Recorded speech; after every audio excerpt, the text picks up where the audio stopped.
World की top 250 universities में भारत का नाम कहीं नहीं है। कभी सोचा है क्यों? इतना पावरफुल यूथ होने के बावजूद सन 1998 से अब तक भारत के पास सिर्फ एक नोबेल प्राइज है। भारत में ह्यूमन मटेरियल आउटस्टैंडिंग है, पर हम सबको मालूम है इसका प्रॉफिट कहां जा रहा है। नमस्कार दोस्तों, मैं प्रियंका भावसार। आज हम नई शिक्षा नीति के कुछ पॉजिटिव कुछ नेगेटिव पॉइंट्स के ऊपर बात करेंगे। इंडिया के बारे में कहा जाता रहा है, India has world class economy without world class universities. कहीं ना कहीं इन सब कारणों का श्रेय हमारे एजुकेशन सिस्टम को जाता है। आपने कहीं ना कहीं ये बहुत बार सुना होगा कि हमारी एजुकेशन पॉलिसी में बहुत कमियां हैं। यह एक ऐसी नींव रखती है जहां अलग अलग क्वालिटी वालों को एक ही परीक्षा पास करनी है। मतलब हाथी, चींटी, चिड़िया, मछली सबको एक ही तरह की परीक्षा देनी है। क्वेश्चन ये है कि सबको पेड़ पर चढ़ना है। अब जो चढ़ गया वो पास, जो गिवन टाइम पीरियड में नहीं चढ़ पाया वो बाय ग्रेस पास, और जो बिल्कुल ही नीचे रह गया वो फेल। हाँ जी, कुछ इस तरह की ही थी हमारी शिक्षा नीति, जिसमें रट्टा मारने पर बच्चा अच्छे खासे मार्क्स ले आता था। उसका परफेक्शन, उसकी हॉबी, स्किल्स सब सेकेंडरी हो जाते थे। इसके अलावा भारत में 80% बच्चे ऐसे हैं लोअर क्लास से हायर एजुकेशन तक जो अपनी पिछली क्लासेस की प्रॉब्लम सॉल्व करने में असमर्थ हैं। काफी दिनों से ये बात सुनने में आ रही थी कि अगर हमें विश्व शक्ति बनना है, अपने आप को सही मायने में स्थापित करना है, तो हमें हमारी शिक्षा नीति को रिवाइव करना होगा। सेंट्रल एजुकेशन सिस्टम और स्टेट एजुकेशन सिस्टम के बीच में सामंजस्य बिठाना होगा। इन्हीं सब बातों को ध्यान में रखते हुए नई शिक्षा नीति 2020 का विकास किया गया, जिसमें स्पेशली इस बात का ध्यान रखा गया है कि किसी भी संदर्भ में की गई बच्चे की पढ़ाई बेकार न जाए। स्कूल कॉलेज के दौरान आपने जो कुछ भी सीखा है, अगर कंटिन्यू न कर पाए किसी भी कारण से, तो उसे ड्रॉप आउट न कहा जाए, उसका क्रेडिट उसे मिले। तो आइए बात करते हैं हम विजन ऑफ पॉलिसी की। इसके तहत सबसे पहले बात करते हैं स्कूली शिक्षा के बारे में, क्या पॉजिटिव है और क्या नेगेटिव। अब तक गवर्नमेंट स्कूल में पढ़ाई क्लास 1 से होती थी, पर एनईपी 2020 के तहत अब इसमें 3 से 6 वर्ष तक के उम्र के बच्चों को भी शामिल किया गया है। 10+2 की शिक्षा को बदलकर 5+3+3+4 में कन्वर्ट किया है। थोड़ा सा डिटेल में जानते हैं। पहले 5 वर्ष फाउंडेशन स्टेज के होंगे, जिसमें 3 वर्ष प्री प्राइमरी के तथा पहली और दूसरी क्लास इंक्लूड होगी। सारी पढ़ाई प्लेवे मेथड से होगी। ये सारी चीजें प्राइवेट स्कूल में तो हो ही रही हैं, लेकिन अब गवर्नमेंट स्कूल में भी लागू हो जाएंगी। शिष्टाचार, नैतिकता, स्वच्छता, टीम वर्क आदि का पाठ पढ़ाया जाएगा। क्लास 1 और 2 में किताबों का बोझ कम हो जाएगा। हल्की फुल्की किताबों पर आधारित शिक्षा होगी, जिसमें पढ़ने, लिखने, बोलने, languages, science, maths, physical education आदि शामिल किए जाएंगे। यहां पर एक क्रिटिसिज्म में ये सामने आएगा कि जिस तरह से अभी कुछ राज्यों में आंगनबाड़ी के तहत छोटे बच्चों को शिक्षा दी जाती है गवर्नमेंट के थ्रू, उनके द्वारा ही प्री प्राइमरी एजुकेशन को रन करवाया जाएगा, जो ना तो वेल ट्रेन्ड है ना ही वेल इक्विप्ड। इसके लिए सरकार इनकी ट्रेनिंग करवाएगी। जो 12th पास हैं उन्हें 6 महीने का कोर्स करना होगा, और जो उससे भी कम क्वालिफाइड हैं उन्हें 1 साल का डिप्लोमा करना होगा, ताकि वे अर्ली चाइल्डहुड एजुकेशन को समझ पाएं और बच्चों को अच्छे से पढ़ा पाएं। नेक्स्ट प्रिपरेटरी स्टेज होगी, जिसमें क्लास 3 to 5 तक के बच्चों को इंक्लूड किया जाएगा। इसमें subject teacher experience based learning पर ध्यान देंगे। साइंस, मैथ्स, एसएसटी, आर्ट्स जैसे विषयों को पढ़ाया जाएगा और भविष्य के लिए बच्चों को तैयार किया जाएगा। साथ ही ये सारी पढ़ाई मदर टंग में हो, इसका भी ऑप्शन होगा, पर स्कूल्स के लिए मैंडेटरी नहीं होगा। मदर टंग में टॉपिक को समझना बच्चों के लिए थोड़ा आसान हो जाता है। इससे वो टॉपिक को या चैप्टर्स को और अच्छे तरीके से समझ पाएंगे। पर यहाँ भी एक क्रिटिसिज्म ये आएगा कि कोई बच्चा इनिशियली तमिलनाडु में मदर टंग में पढ़ाई कर रहा है और उसका ट्रांसफर गुजरात हो जाता है, तो उन्हें ऐसा स्कूल ढूंढना होगा जो रीजनल लैंग्वेज में पढ़ाई ना करवाकर हिंदी या इंग्लिश में पढ़ाई करवाए। क्लास 6 to 8 मिडिल क्लास होंगे, जिसमें पढ़ाई के साथ साथ स्किल डेवलपमेंट को भी इंक्लूड किया जाएगा। क्लास 6 से बच्चे कोडिंग सीख पाएंगे, जो अभी तक चाइना में देखी जा रही थी, और आप उनका इस फील्ड में डेवलपमेंट देख सकते हैं। सारे सब्जेक्ट्स को इक्वल वेटेज मिलेगा, मतलब कंप्यूटर जो इतना इंपॉर्टेंट होने के बाद भी ग्रेडिंग सब्जेक्ट था हमारे एजुकेशन सिस्टम के अकॉर्डिंग, अब वो मेन सब्जेक्ट्स में काउंट होगा। जैसे मैथ्स और साइंस इंपॉर्टेंट है, उन्हीं के इक्विवेलेंट अब म्यूजिक, डांस, जीके, कंप्यूटर होंगे। क्लास 6 से ही बच्चे इंटर्नशिप कर पाएंगे। 10 दिनों का बैगलेस पीरियड रहेगा जिसमें बच्चे वोकेशनल एक्सपर्ट्स जैसे कारपेंटर, गार्डनर, पॉटर आदि से अपने स्किल्स के अकॉर्डिंग सीखने की नई शुरुआत करेंगे। नेक्स्ट फाइनल 9 to 12 की स्टेज होगी जिसमें किसी भी विषय विशेष के लिए बच्चों में रुचि पैदा की जाएगी। बच्चे क्लास 9 से ही सब्जेक्ट चूज कर पाएंगे। क्लास 10th के बाद बच्चों को कैटेगराइज करने का सिस्टम खत्म हो जाएगा।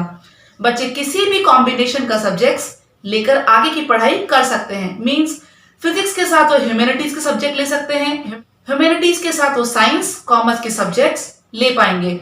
9 to 12 के एग्जाम अब सेमेस्टर बेस्ड होंगे। क्लास 10th 12th में 2 बार सेमेस्टर वाइज बोर्ड एग्जाम होंगे। इसमें अगर एक बोर्ड में बच्चा अच्छा नहीं कर पाए तो दूसरे बोर्ड में उसके लिए ऑप्शन खुला रहेगा, वो उसमें और अच्छा परफॉर्म कर सकता है। साथ ही इससे बच्चों की बोर्ड क्लासेस को लेके एंजाइटी भी खत्म हो जाएगी। मतलब जो बोर्ड का एक हवा था कि बोर्ड क्लास है, वो अब धीरे धीरे खत्म हो जाएगा। रट्टा मारने की हैबिट को खत्म करने की कोशिश रहेगी। Exam pattern knowledge application based होंगे। बच्चों को बोर्ड एग्जाम में basic and advance level choose करने का मौका मिलेगा। मतलब अगर किसी को पेंटिंग में अपना करियर बनाना है और वो सोचता है कि मैथ्स और साइंस उसके लिए इतने इंपॉर्टेंट नहीं है, तो वो बेसिक लेवल का मैथ्स और साइंस ऑप्ट कर सकता है और ऐसा ऑप्शन सभी सब्जेक्ट्स में खुला रहेगा। रिपोर्ट कार्ड का पैटर्न अब पूरी तरीके से चेंज हो जाएगा।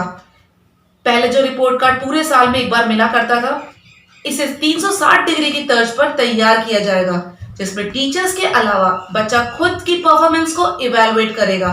साथ ही उसके क्लासमेट्स भी उसका असेसमेंट करेंगे। आई डोंट नो छोटी क्लासेस में ये कैसे फिट होगा, पर बच्चों का यहाँ क्रिटिकल थिंकिंग को डेवलप करने की कोशिश की जाएगी। बच्चे सेल्फ इवैल्यूएशन का मतलब नहीं जानते। प्रॉब्लम उन्हें तब आती है जब वो रियल वर्ल्ड में एंटर करते हैं और वहां उन्हें ये बताने वाला कोई नहीं होता कि उनकी परफॉर्मेंस को कैसे बढ़ाएं या उनकी परफॉर्मेंस अभी जो है वो कैसी चल रही है। उस वक्त उन्हें खुद ही इवैल्यूएट करना होता है क्या सही है क्या नहीं। अगर ये स्कूल एजुकेशन का पार्ट होगा तो उन्हें स्कूल एजुकेशन कंप्लीट करते करते पता होगा खुद की काबिलियत के बारे में। अब बात करते हैं आफ्टर 12th जो चेंजेस हुए हैं। मल्टीपल एंट्री एग्जिट प्रोग्राम बनाया गया है जिसमें किसी कारण से कोर्स छोड़ने पर या अगर जो कोर्स कर लिया है उसमें इंटरेस्ट नहीं है तो उसे छोड़ने पर उन्हें ड्रॉप आउट नहीं कहा जाएगा। उनके लिए एक एकेडमिक बैंक होगा जिसमें जितनी पढ़ाई की है उसके क्रेडिट सेव हो जाएंगे और नया कोर्स करने पर वो क्रेडिट उस नए कोर्स में ट्रांसफर हो जाएंगे।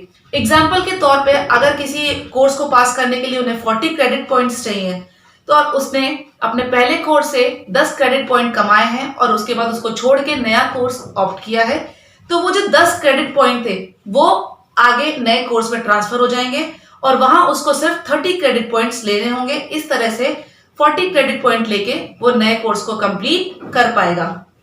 1 साल पूरा करने पर सर्टिफिकेट, 2 साल पूरा करने पर डिप्लोमा, 3 साल पूरा करने पर डिग्री और 4 साल पूरा करने पर रिसर्च डिग्री मिलेगी। इसके अलावा 5 साल का इंटीग्रेटेड ग्रेजुएट मास्टर कोर्स बनाया गया है। वर्ल्ड के टॉप 100 यूनिवर्सिटीज को वेलकम किया जाएगा अपने कैंपस यहाँ सेटअप करने में, ताकि बच्चे बाहर पढ़ाई ना करके अपने ही देश में रह के पढ़ाई करें। एक बहुत इंपॉर्टेंट और एक अच्छी पॉलिसी ये आई है कि 2030 तक हर जिले में एक हायर एजुकेशन इंस्टीट्यूट खोलने का लक्ष्य है और उन्हें मल्टीपल डिसिप्लिनरी इंस्टीट्यूट में कन्वर्ट किया जाएगा।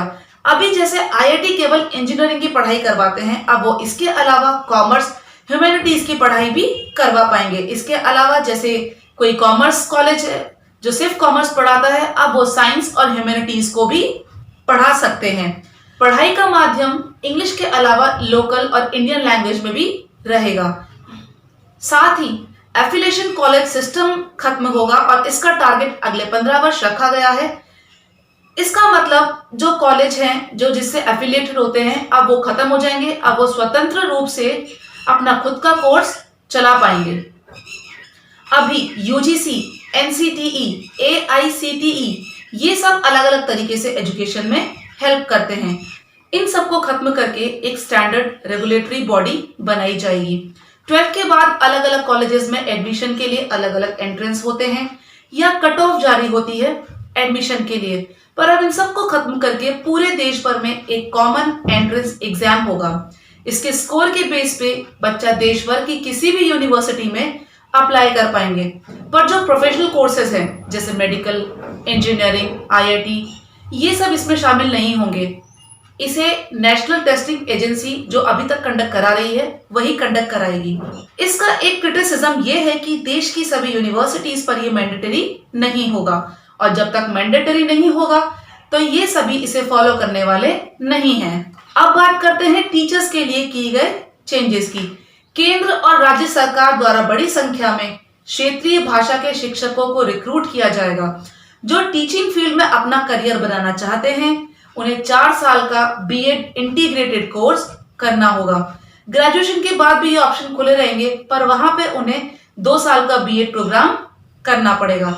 अभी के एग्जिस्टिंग टीचिंग एलिजिबिलिटी टेस्ट मतलब टेट यथावत रहेंगे पर इसमें इंटरव्यू डेमो भी जोड़ दिया जाएगा। टीचर को टेट क्लियर करने के बाद अब लाइव डेमो भी देना होगा। न्यू एजुकेशन पॉलिसी 2020 में ऑनलाइन टेक्नोलॉजी का ध्यान रखा गया है। 21st सेंचुरी के चैलेंजेस के तहत वैश्विक महामारी को देखते हुए एजुकेशन को ऑफलाइन के साथ साथ ऑनलाइन भी किया जा रहा है ताकि जहां पारंपरिक साधन संभव ना हो पाए वहां हम वैकल्पिक साधनों के साथ तैयार हों। इसके लिए teaching modules, learning assessments, education planning में टेक्नोलॉजी को बढ़ाया जाएगा। एक नेशनल एजुकेशन टेक्नोलॉजी फोरम बनाया जाएगा जिसमें ओपन ऑनलाइन कोर्सेज होंगे। भारत की बहुत सी भाषाओं में ई कंटेंट तैयार किया जाएगा। वर्चुअल लैब्स होंगी, ऑनलाइन असेसमेंट्स, एग्जाम होंगे। इन सब पॉलिसीज को कंप्लीटली एग्जीक्यूट करने का टारगेट 2040 रखा गया है। मतलब 2040 तक देश की शिक्षा नीति पूरी तरीके से बदल जाएगी। अभी के लिए इसको लागू करने में कम से कम 2 से 3 वर्षों का समय तो लग ही जाएगा। ये कुछ इंपॉर्टेंट पॉइंट्स थे हमारी न्यू एजुकेशन पॉलिसी के बारे में, साथ ही कुछ क्रिटिसिज्म भी थे। साथ ही मैं आपको ये भी बता दूं कि हमारे देश में प्रॉब्लम चाहे स्कूल एजुकेशन में हो या हायर एजुकेशन में, it is not that we have great policy makers, it is because somewhere the execution is not up to the mark. कुछ क्रिटिसिज्म पार्ट को अगर हम छोड़ दें तो ओवरऑल एजुकेशन पॉलिसी बहुत पॉजिटिव अप्रोच रखती है। अगर इसे सही ढंग से ग्राउंड लेवल तक एग्जीक्यूट किया गया तो आने वाले समय में हमारा देश एजुकेशन में वर्ल्ड रैंकिंग पर होगा। Hope for the best. Thanks for watching my video. अगर आपको मेरा ये वीडियो पसंद आए तो प्लीज इसे लाइक, शेयर, सब्सक्राइब जरूर करें।